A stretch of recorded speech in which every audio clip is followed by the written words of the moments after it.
3 days ago, on April 1st, 2026, the Reserve Bank of India quietly flipped a switch that will never be flipped back. As of that date, every commercial bank, every rural cooperative, and every non-banking financial company in India is now legally allowed to accept silver as loan collateral.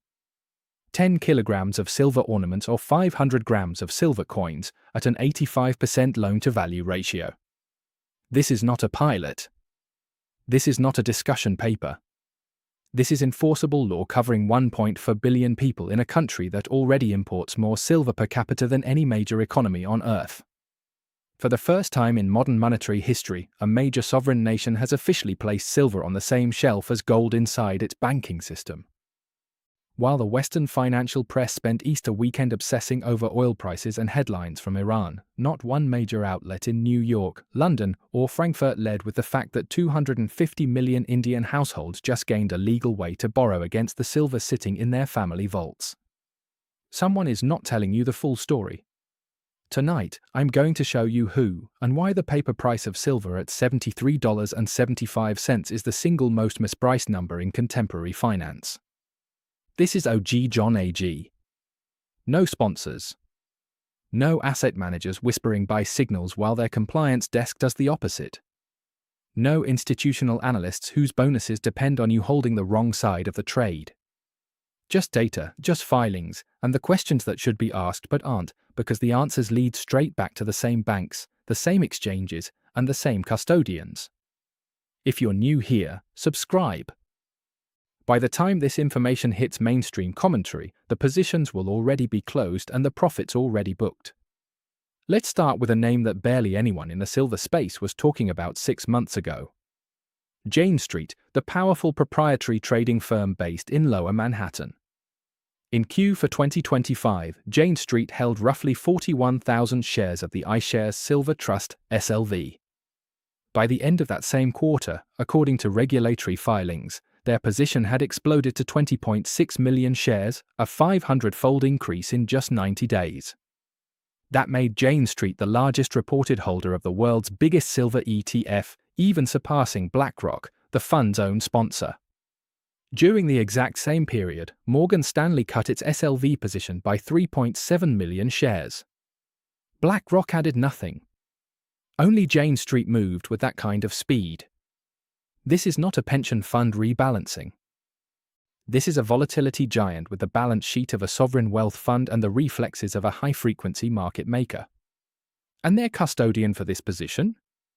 JP Morgan Chase, the same bank that paid $920 million in 2020 to settle federal charges for spoofing precious metals futures over 8 years. No new allegations against Jane Street specifically. But the structural question is now being asked in trading rooms from Chicago to Singapore. What does it mean when the world's biggest volatility trader takes a historic stake in a physically backed silver ETF while prices are falling and every other major institution is either selling or standing still? It means someone has a view the rest of the market hasn't caught up to yet. Now let me show you exactly how the crash that enabled this accumulation was engineered.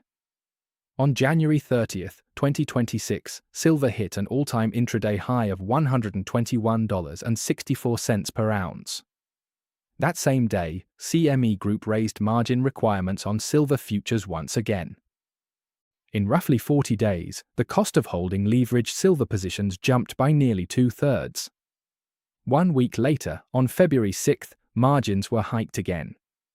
Spot silver then plunged 27% in a single session, the worst one-day percentage drop on record. Over the next 3 weeks, silver collapsed from $121 down to roughly $70, a 33% crash, despite unchanged physical fundamentals. This is the same playbook we've seen before. In 1980 with the Hunt brothers. In 2011 when silver approached $50. Margin hikes timed perfectly when retail finally shows up. The difference this time? The physical market refused to play along. While futures traders were being force liquidated, registered silver was leaving COMEX vaults at a pace never seen before.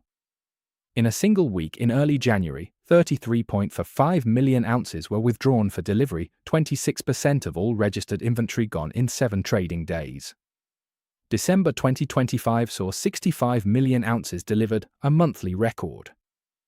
January 2026 followed with 49.4 million ounces. The full year 2025 delivered 474 million ounces, more than double the previous year. COMEX registered inventory has fallen from 240 million ounces in April 2020 to just 76.4 million ounces by the end of March 2026, a 64% decline. Coverage ratio against paper claims now sits at 13.2%. Paper leverage at 7.6 to 1. At the current pace, the depletion clock reads just 145 trading days. These aren't opinions. These are numbers published daily on the CME website. Shanghai is showing the exact same stress. Inventories on the Shanghai Gold Exchange have plunged 43% in just 3 months. Combined COMEX and Shanghai drawdowns account for only about 1/5 of the cumulative 5-year global supply deficit. The rest, roughly 659 million ounces, has been consumed by industry or locked away in private vaults. China made its position crystal clear.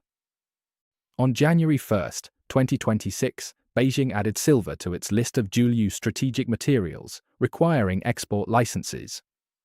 Only 44 companies were approved. At the same time, China imported a record 790 tons in the first 2 months of 2026, with February alone hitting the highest level ever recorded. The world's largest consumer and refiner is now hoarding at home while choking off exports. Mexico adds another layer. In March 2026, the US launched Section 301 investigations targeting Mexico among others. Fresnillo, the world's largest primary silver producer, cut its 2026 guidance by 9%. Another major producer cut by 11%. Mexico produces more silver than the entire US consumes industrially each year. Any disruption here tightens the physical market even further on top of the 6th straight annual deficit now forecast at 67 million ounces. Now bring India back into the picture. The RBI's April 1 directive officially sets a 10-to-1 silver-to-gold collateral ratio inside India's banking system for the first time. Households can now pledge 10 kilograms of silver jewelry for a loan of up to roughly $3,000, the same facility that requires only 1 kilogram of gold.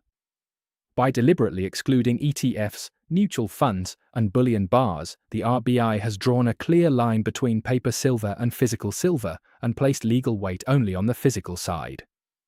250 million Indian households now have a direct channel to borrow against their silver without selling it. Even modest participation will lock tens of millions of ounces out of the market for as long as the loans remain outstanding. This is silent, structural, one-way demand from the world's largest silver importer. Yes, there's a bear case. SLV has seen outflows. Some banks are forecasting silver averaging $81 or even warning it has overshot fair value near $60. Solar thrifting is real. Margin rules can still create volatility. But the bear case cannot explain Jane Street's massive accumulation, the Spratt Physical Silver Trust doubling its ATM program to $2 billion, BHP's record $4.3 billion silver streaming deal, record lease rates, or Samsung's solid-state battery program that could add hundreds of millions of ounces in new demand. As of April 5, 2026, silver trades at $73.75. The Strait of Hormuz remains closed. Oil sits above $100. The Fed is trapped between inflation and a weakening labor market. Real interest rates are collapsing, the exact environment where silver has historically performed best. Jane Street sits on 20.6 million SLV shares. India's remonetization rule is live. China is stockpiling while blocking exports. Mexico is cutting production. The Silver Institute forecasts another massive deficit. And COMEX registered silver is down to 76 million ounces with extreme leverage. One of these stories is true, the paper price, or the physical reality. When the repricing comes, it won't announce itself politely on a Bloomberg screen. It will show up in delivery trucks, vault receipts, and margin calls going the other way. If you made it this far, you're not here by accident. You read the filings. You watch the vaults. You ask who was on the other side of the trade. That question is your edge. Protect it. If this video earned your time, hit like. Share it with one person who still believes the screen price tells the whole story. Subscribe if you haven't already, and drop OG John AG 2.0 in the comments so the next person knows exactly what kind of community this is. We don't trade on noise. We trade on data. Invest with logic, never with headlines. OG out.